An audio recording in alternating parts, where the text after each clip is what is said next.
Olá, sejam todos muito bem-vindos a mais uma edição. Você acompanha agora as principais reportagens da semana. Vamos juntos.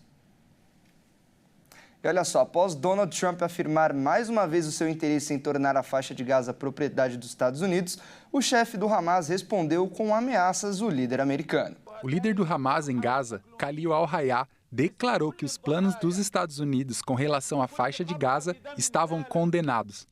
Em uma comemoração do 46º aniversário da Revolução Iraniana em Teherã, Khalil disse que o Hamas vai derrubar os Estados Unidos mais uma vez, assim como já derrubou projetos antigos dos americanos. O líder do Hamas fez essa declaração após Donald Trump dizer no último domingo que está comprometido em comprar e possuir o território de Gaza. A fala foi feita enquanto Trump embarcava em um avião rumo à decisão do Super Bowl, que é a grande final do futebol americano. Ele ainda disse que pode dar partes da terra que está devastada pela guerra para outros estados do Oriente Médio reconstruí-la. Essa declaração de Donald Trump se junta a muitas outras feitas por ele mesmo, onde o presidente afirma repetidamente seu interesse por tomar a faixa de Gaza do poder do Hamas, mesmo tendo a pressão negativa de outros líderes internacionais. E um decreto do presidente dos Estados Unidos, Donald Trump, congelou uma parceria que treinava brigadistas brasileiros para combater incêndios florestais.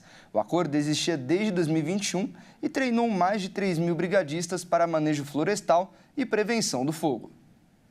O decreto de Trump, que suspendeu toda a ajuda externa americana, também interrompeu uma parceria Estados Unidos-Brasil, financiada pela USAID para combate a incêndios florestais. No dia 20 de janeiro, o republicano determinou que fossem suspensos, por 90 dias, todos os projetos que destinavam recursos para países estrangeiros. A justificativa foi a de que a ajuda externa dos Estados Unidos serviria para desestabilizar a paz mundial ao promover ideias contrárias a relações estáveis e harmoniosas internas e entre as nações.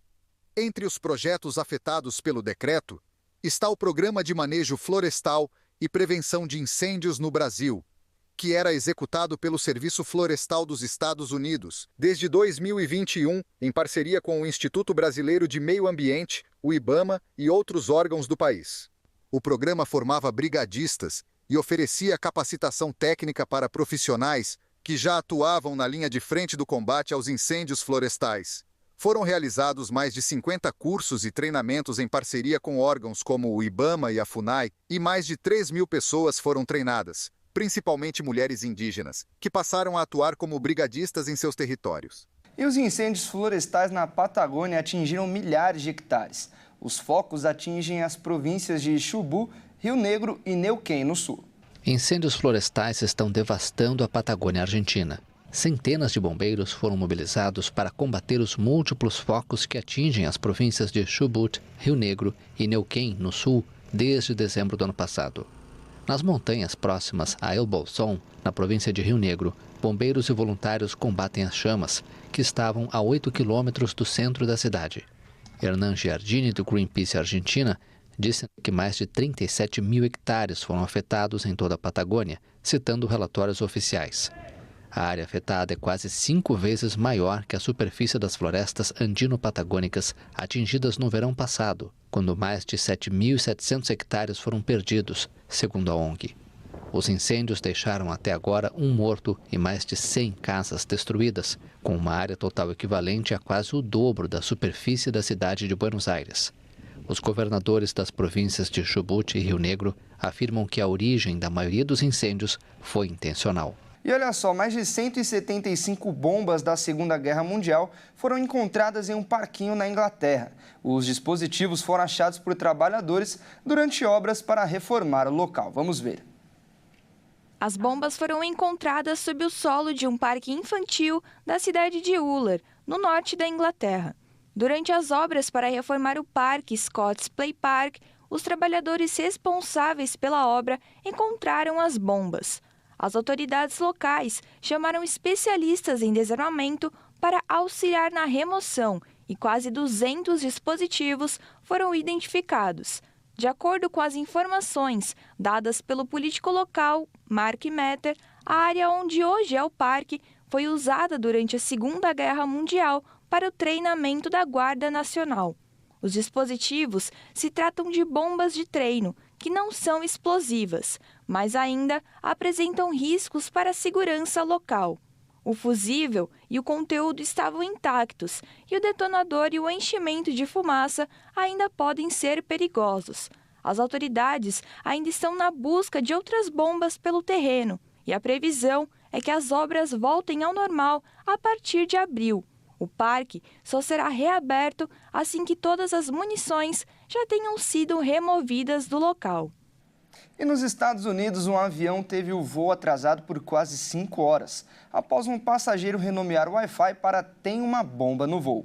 O caso aconteceu no aeroporto de Austin, no Texas, nos Estados Unidos. Durante o voo com destino a Charlotte, na Carolina do Norte, um passageiro renomeou o ponto de acesso Wi-Fi de seu celular para "tem uma bomba no voo". A decolagem do avião foi atrasada em quase 5 horas. Outro passageiro viu o nome da rede e relatou para uma das comissárias de bordo, que em seguida ligou para a cabine de comando.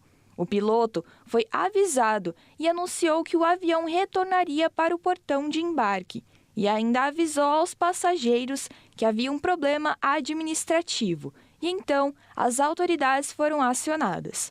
Após o ocorrido, uma testemunha do próprio voo afirmou que um tenente do Departamento de Polícia de Austin embarcou e disse aos passageiros que essa mudança de nome não era engraçada e pediu para que o responsável se manifestasse. Mas ninguém levantou a mão e todas as pessoas presentes no avião foram escoltadas para fora da aeronave. Após a inspeção das malas, nada foi encontrado e a aeronave foi liberada pelo Departamento de Polícia. E no aeroporto de Sorocaba, um avião teve problemas no trem de pouso e acabou pousando de barriga. Quem traz mais informações é o Alexandre Cardoso.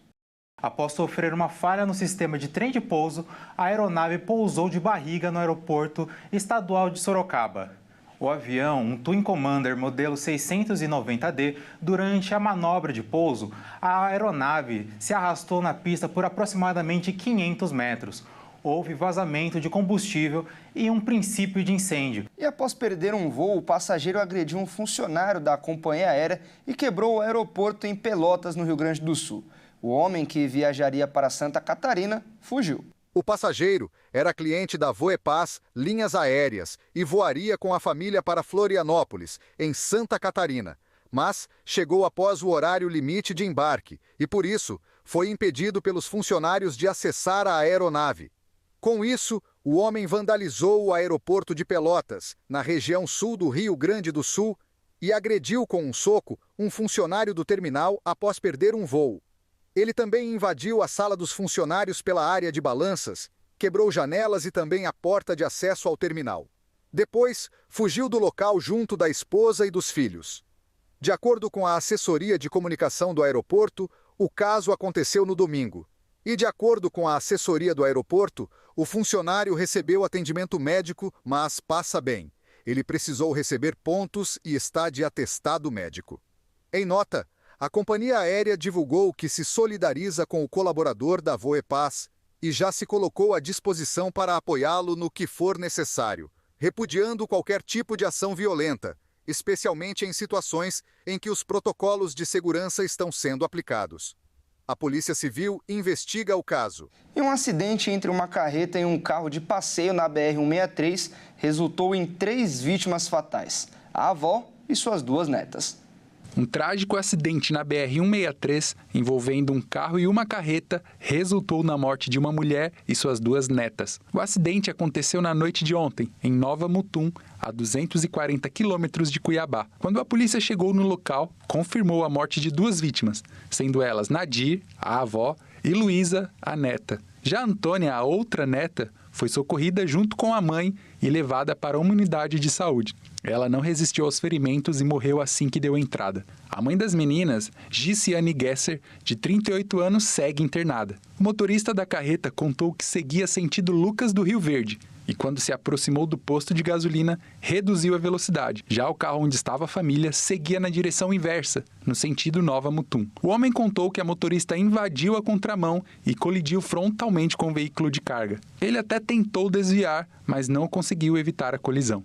Na presença da polícia, o homem fez o teste do bafômetro, que deu resultado negativo para o consumo de álcool. A Polícia Rodoviária Federal conseguiu imagens das câmeras do posto, onde foi observado que a motorista do carro, de fato, fez uma manobra invasiva errônea para acessar o pátio e, nesse momento, acabou batendo contra o caminhão. E no Espírito Santo, um ônibus escolar com 15 crianças caiu em um córrego. Felizmente, não houve vítimas fatais. Vamos ver. Um ônibus escolar com 15 crianças e uma monitora despencou em um córrego ao lado de uma rodovia no Espírito Santo. O acidente ocorreu na zona rural de São Roque do Canaã, a cerca de 120 quilômetros de Vitória. Todos os passageiros e o motorista foram encaminhados para os hospitais da região. Na unidade médica, o motorista realizou o teste do bafômetro, que deu negativo. As autoridades constataram que o veículo, que pertencia à prefeitura, estava com a licença em dia, porém apresentava impedimentos por não ter se submetido à inspeção e não tinha autorização escolar. A Polícia Militar disse que as medidas administrativas estão sendo tomadas. Por meio de nota, a Prefeitura de São Roque do Canaã afirmou que o veículo perdeu o controle e que, felizmente, não houve vítimas fatais. E as chuvas que atingiram a capital paulista trouxeram alagamentos em Guarulhos. Uma concessionária de carros elétricos teve um prejuízo milionário ao encontrar os veículos debaixo d'água. Quem vai trazer mais informações é o Alexandre Cardoso. Uma concessionária de carros de luxo em Guarulhos amanheceu completamente embaixo d'água após as fortes chuvas que atingiram a capital paulista. Diversos veículos de alto padrão foram afetados pelo temporal e ficaram boiando na porta da loja, que, segundo os donos, é um prejuízo milionário. A chuva que castigou a cidade deixou casas, muitas lojas e estabelecimentos comerciais inundados. Em nota, a gestão do prefeito de Guarulhos, Lucas Sanches, disse que a secretaria está realizando atendimento à população desde o início das chuvas e seguirá de prontidão após o escoamento da água. A Defesa Civil registrou aproximadamente 100 milímetros de água, muito acima dos 10 milímetros previstos para o dia. As autoridades também registraram 6 ocorrências de alagamento em residências, 2 ocorrências de quedas de árvores e o desabamento parcial do muro da ETEC no Parque Secap, além de interrupções nas redes elétricas, apagando semáforos e causando problemas de trânsito. Apesar de todo o transtorno e prejuízo, felizmente, não houve vítimas. E a gente continua falando dos danos das fortes chuvas, mas agora na região metropolitana de Recife. E lá uma mulher foi engolida por um bueiro durante uma enchente e ficou submersa durante 3 minutos. Em imagens gravadas por câmeras de segurança, é possível ver Maria Adriana se equilibrando nas paredes de uma casa para passar, até que, de repente, ela é engolida pelo bueiro. O acidente aconteceu em Cajueiro Seco, em Jaboatão dos Guarapares, em Pernambuco. Enquanto Maria estava a caminho da escola de seu filho, a água da enchente chegou ao joelho e ela não conseguiu ver o buraco na rua e acabou caindo em uma galeria aberta que estava coberta pela chuva. Após 3 minutos submersa no bueiro, Maria consegue sair e é socorrida por 2 homens que passavam na rua. Os moradores da região informaram que a galeria já estava em condições precárias há mais de 30 anos e que a prefeitura não resolveu a situação. Em outro vídeo, mesmo após o acidente, o bueiro ainda está aberto. Em nota, a Prefeitura de Jaboatão dos Guarapares informou que a Secretaria da Infraestrutura vai realizar o serviço para consertar a galeria e que estão dando assistência a Maria desde o ocorrido. E olha só, uma pesquisa apontou que cerca de 55% dos rios no Brasil estão com níveis de água abaixo da superfície. Os poços estão com risco de perder o fluxo. A análise foi baseada em 17.972 poços espalhados pelo país, dos quais 55,4% apresentaram níveis de água abaixo da superfície dos rios mais próximos. Esse fenômeno pode transformar os rios em perdedores de fluxo, comprometendo a disponibilidade hídrica no Brasil. O estudo, conduzido por pesquisadores brasileiros e do exterior, destacou que a bacia do Rio São Francisco e a região do Mato Piba, que abrange Maranhão, Tocantins, Piauí e Bahia, estão entre as áreas mais críticas. Paulo Tarso Sanches de Oliveira, professor da Universidade Federal de Mato Grosso do Sul, apontou que essas regiões são dependentes de águas subterrâneas para irrigação e abastecimento humano. Na bacia do São Francisco, 61% dos rios analisados apresentaram potencial de perda de fluxo para o aquífero. O cenário é ainda mais crítico na bacia do Rio Verde Grande, afluente do São Francisco, onde 74% dos rios foram afetados. O uso intensivo de águas subterrâneas para irrigação tem sido apontado como um dos principais fatores para essa situação. A perfuração indiscriminada de poços tem agravado o problema. Um estudo de 2021 apontou que o Brasil tem cerca de 2.500.000 poços tubulares, dos quais mais de 88% operam sem licença. O volume de água bombeada anualmente é estimado em 17 bilhões e 600 mil metros cúbicos, o suficiente para abastecer toda a população brasileira, mas que beneficia menos de 20% dos habitantes. Além da redução do fluxo dos rios, o bombeamento excessivo pode causar afundamentos e colapsos no solo. Esse fenômeno já foi registrado em regiões como Índia e Califórnia e pode se tornar uma realidade no Brasil caso medidas de controle não sejam adotadas. Diante desse cenário preocupante, especialistas defendem a necessidade de integrar a gestão de águas superficiais e subterrâneas. Ferramentas de sensoriamento remoto e monitoramento hidrogeológico podem ajudar a identificar regiões críticas e embasar políticas públicas. José Gessilã Uchoa, primeiro autor do estudo e doutorando na Escola de Engenharia de São Carlos da USP, enfatiza que o Brasil tem potencial para expandir a irrigação de forma sustentável, mas o planejamento adequado é fundamental para evitar impactos negativos na segurança hídrica, alimentar e energética. E veja a seguir, número de ações trabalhistas cresceram no Brasil. E ainda, óculos de áudio promete transformar o som para deficientes auditivos. Nós voltamos já.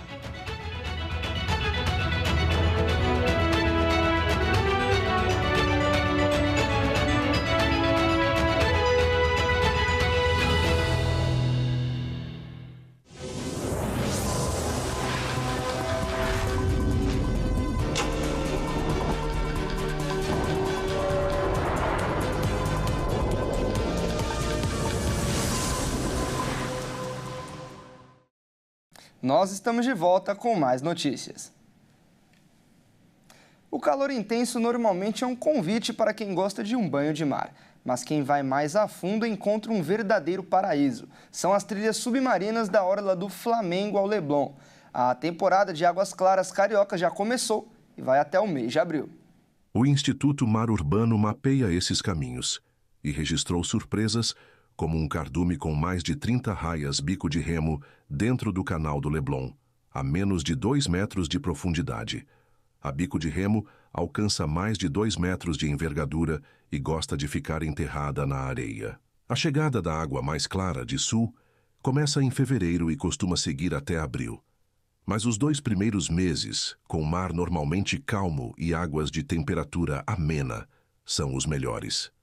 As trilhas são uma opção a mais para banhistas, praticantes de natação, stand-up paddle, canoa havaiana, mergulhadores ou apenas curiosos. Nesses caminhos, a possibilidade de observar tartarugas verdes, peixes, polvos e outros animais marinhos logo ali, depois das ondas. O Instituto vem mapeando essas áreas e sonha em sinalizar as trilhas. Elas, na verdade, são caminhos sob a água, que seguem junto às pedras submersas e costões. Quase todos começam na beira-mar, colados às pedras, e vão até cerca de 900 metros, com profundidade de 6 metros, nos pontos mais distantes. Esses lugares servem de refúgio para peixes, mexilhões, polvos, dentre muitos outros. Há trilhas nas praias do Flamengo, Vermelha, Leme, Copacabana na altura do Posto 6, Arpoador, Ipanema ao longo do emissário submarino e Leblon. O melhor lugar para ver tartarugas verdes é a Praia do Flamengo, que no ano passado teve 80% dos dias em condições de balneabilidade. É onde elas chegam mais perto da beira-mar, a cerca de 5 metros de distância da areia.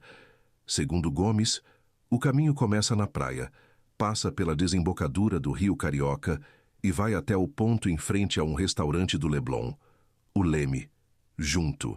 Ao costão, nos dias de mar muito calmo, também tem um caminho das pedras frequentado por cardumes. Já o Posto 6 é outro point de tartarugas verdes, além de peixes como tainhas e marimbas, que dão nome a um clube vizinho.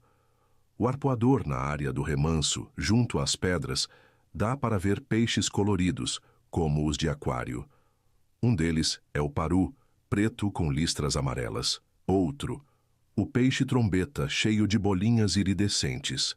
Tem ainda marimbás Marias da Toca, moreias, tainhas e baiacus. E o curioso peixe-morcego, que parece andar no fundo do mar, sobre as nadadeiras peitorais. A iluminação noturna do arpoador permite que se possa nadar e ver peixes mesmo à noite, quando algumas espécies são de observação mais fácil. Em Ipanema, o emissário submarino entre as ruas Teixeira de Melo e Farm de Amoedo funciona como uma espécie de recife, povoado por moluscos, crustáceos e que atrai peixes em busca de alimento. O emissário pode ser visto logo depois da areia, e não é preciso ir muito depois das ondas para observar bastante coisa, basta nadar ao longo da tubulação. A trilha do Leblon começa nas pedras do canto direito e segue até a entrada do canal. A interrupção do lançamento de esgoto mudou completamente o cenário. A fauna marinha passou a se aproximar, inclusive animais mais difíceis de avistar, como as raias bico de remo. Esse verão quentíssimo é uma oportunidade para tirar o atraso e descobrir que as praias têm bem mais do que alívio do calor para oferecer. E as ações trabalhistas no Brasil deram um enorme salto. No ano passado, bateram recorde com 2 milhões de processos, o que gerou uma despesa de quase 50 bilhões de reais aos empresários. A justiça gratuita foi uma das grandes propulsoras desta mola. Esse aumento marca a primeira vez que o volume de processos atinge esse patamar desde a aprovação da reforma trabalhista lá em 2017. A reforma, inclusive, trouxe mudanças que facilitaram a realização de acordos diretos entre empregadores e empregados, o que inicialmente reduziu a necessidade de se judicializar. Porém, os processos voltaram a crescer nos últimos anos. Segundo especialistas, um dos principais motivos para esse crescimento foi uma decisão do Supremo Tribunal Federal em outubro de 2021 que ampliou o acesso à justiça gratuita. Antes da decisão, beneficiários da justiça gratuita que perdessem a ação eram obrigados a arcar com os honorários periciais e os custos do advogado da parte vencedora. Com a mudança, essas exigências foram anuladas. O Tribunal Superior do Trabalho também associa o aumento das ações à alta rotatividade no mercado de trabalho, com mais admissões e demissões, além dos descumprimentos de obrigações trabalhistas. Porém, dados do Cadastro Geral de Empregados e Desempregados indicam que as demissões cresceram mais de 9% em 2024, enquanto o número de ações trabalhistas subiu para mais de 14%, o que sugere que outros fatores também influenciaram a judicialização. O levantamento mais recente do TST apontou que os temas mais recorrentes nos processos trabalhistas incluem o pagamento da multa de 40% sobre o saldo do FGTS, adicional de insalubridade, verbas rescisórias, multa por demissão e horas extras.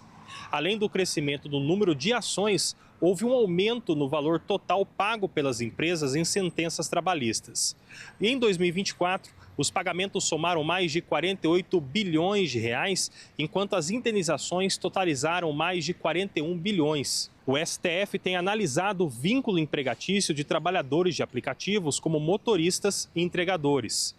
O julgamento pode trazer mudanças significativas para empresas como Uber e iFood, caso a corte determine que esses profissionais devem ter carteira assinada, o que pode inclusive aumentar a quantidade de ações. E a inflação oficial perdeu força em janeiro e alcançou o menor índice desde 1994. O resultado foi influenciado pela habitação, que teve a maior queda. A inflação oficial do país perdeu força em janeiro e fechou o mês em 0,16%. Segundo o IBGE, este é o menor IPCA para o mês desde a implantação do Plano Real, em 1994. O Índice Nacional de Preços ao Consumidor Amplo apresentou uma redução em relação a dezembro, quando os preços aumentaram 0,52%, e nos últimos 12 meses, o avanço acumulado está em 4,56%. O setor de transportes foi o que mais pressionou a inflação, registrando alta de 1,30%, impulsionado pelo aumento das passagens aéreas. que subiram 10,42%, e do ônibus urbano, que aumentou 3,84%. Já o grupo de alimentação e bebidas teve alta de 0,96%, puxado pelo aumento da cenoura, tomate e café moído. Mas, por outro lado, a habitação teve a maior queda, com uma redução de 3,08%, ajudando a segurar o índice. A principal razão foi a queda no preço da energia elétrica residencial de 14,21%, devido ao bônus de Itaipu, que reduziu o valor das contas de luz. Em janeiro de 2025, a produção de veículos no Brasil foi a maior para o mês desde 2021. A informação foi divulgada pela Associação Nacional de Fabricantes de Veículos Automotores. Em janeiro, a produção de veículos no Brasil foi a maior para o mês dos últimos 4 anos. De acordo com a Anfávia, outro dado positivo foi o crescimento de 6% no emplacamento de veículos também em janeiro, na comparação com o mesmo mês de 2024. Além disso, com 171 mil unidades vendidas, foi o maior número para o mês desde 2021. A exportação de carros, motos e caminhões também teve um avanço expressivo neste janeiro, 52% em relação ao mesmo período do ano passado. As importações também cresceram, em quase 25%. Mesmo com esses bons resultados, os dirigentes da Anfávia estão cautelosos para 2025. Entre os motivos está a imposição de tarifas maiores de importação para automóveis pelo presidente dos Estados Unidos, Donald Trump, a países como China e México. A medida pode impactar o setor no Brasil, com o direcionamento desses produtos para cá. Preocupa ainda o setor a ameaça do presidente argentino, Javier Milei, de tirar o país do Mercosul. As fábricas nacionais de caminhões e ônibus também estão em alerta para o que pode vir, como o aumento da taxa de juros do país. A Anfávia aponta que preocupa toda a indústria nacional do setor, porque, no ano passado, 45% dos veículos vendidos no país foram financiados. E olha só, 12 pessoas ficaram cegas após participarem de um mutirão de cirurgias de catarata no interior de São Paulo. Os médicos que realizaram os procedimentos foram afastados de suas funções. O Ministério Público do Estado de São Paulo vai investigar o caso em que 12 pacientes ficaram cegos após um mutirão de cirurgias de catarata, realizado não ambulatório de especialidades médicas de Taquaritinga. Foi instaurado um processo para a apuração dos fatos e o Ministério Público já aguarda os esclarecimentos dos responsáveis para a tomada das providências cabíveis, cíveis e criminais. O mutirão ocorreu no dia 21 de outubro do ano 17º passado e atendeu 24 pacientes de diversas cidades da região que aguardavam pela cirurgia. 12 deles passaram a sentir sintomas durante ou logo após o procedimento, como dor intensa, vermelhidão, visão embaçada e piora progressiva do quadro, evoluindo para cegueira parcial ou total. Em alguns casos, houve infecções graves, com risco de perda do globo ocular. Alguns dos pacientes relataram ter sido informados pela equipe médica, inicialmente, de que a reação seria normal e que a visão voltaria em poucas semanas. Por isso, muitos só perceberam que algo estava errado meses após o procedimento, quando constataram que a visão não retornaria. Ainda não há uma causa confirmada para as complicações. A Secretaria Estadual de Saúde informou que uma resposta oficial deve ser divulgada em até 2 semanas. Durante uma visita técnica, as vigilâncias sanitárias estadual e municipal identificaram inadequações na sala de materiais e esterilização do AME. O setor foi interditado e a equipe responsável pelo mutirão de cirurgias foi afastada. O governador de São Paulo, Tarcísio de Freitas, informou que o governo estuda a possibilidade de uma indenização administrativa para os afetados. Todas as cirurgias no AME de Taquaritinga estão suspensas. E uma empresa multinacional de equipamentos ópticos recebeu a aprovação da Administração de Alimentos e Medicamentos dos Estados Unidos para iniciar a venda dos óculos de áudio. O acessório, além de elegante, promete transformar o som para deficientes auditivos. A perda auditiva é classificada de leve a profunda e pode afetar qualquer faixa etária, desde recém-nascidos até idosos. De acordo com a Organização Mundial da Saúde, mais de 1, bilhões de pessoas no mundo sofrem com algum grau de dificuldade auditiva e, em sua maioria, são afetadas de alguma forma nas suas atividades diárias, principalmente nas interações sociais. Pensando nisso, a empresa multinacional EssilorLuxottica desenvolveu o Nuance Audio, um óculos que funciona como um aparelho auditivo disfarçado. A tecnologia inovadora utiliza um conjunto de microfones que criam um foco sonoro na direção em que o usuário está olhando, que é amplificado por pequenos alto-falantes localizados na haste do acessório, perto do ouvido. Os óculos funcionam como uma interessante alternativa para quem precisa de auxílio auditivo, mas que busca discrição, ao contrário dos tradicionais aparelhos auditivos. A empresa recebeu a aprovação da Administração de Alimentos e Medicamentos para comercializar o produto e, segundo a multinacional, estará disponível para compra em várias opções de modelos, cores e tamanhos nos Estados Unidos e em alguns países europeus como Itália, França e Alemanha, a partir de março deste ano. E o verão é o período com maior movimentação de pessoas nas ruas, praias e também lugares públicos. E também é o mesmo período em que aumentam o contágio por viroses. Essa época mais quente do ano, além de ser marcada pelo período das férias e alta movimentação de pessoas em lugares públicos, também aumenta o contágio de vírus e as viroses. O norovírus é mais presente no sudeste brasileiro e tem incubação rápida após o contágio. Pode ser detectado por testes imunológicos. As viroses não têm uma faixa etária específica para contaminar, mas a preocupação é maior com os mais jovens ou mais idosos.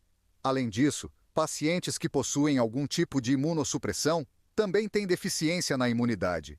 Numa área de aumento das temperaturas, há ciclos de reprodução de alguns desses vírus e favorecem por conta da redução do tempo de incubação do vírus. Uma pessoa que contraiu uma virose pode apresentar como sintomas um quadro de resfriado, mas também pode ter sintomas gastrointestinais, como diarreia, náuseas e vômitos. O tratamento é baseado em repouso e fortalecimento do corpo, para que o sistema imunológico seja capaz de eliminar o vírus mais rapidamente.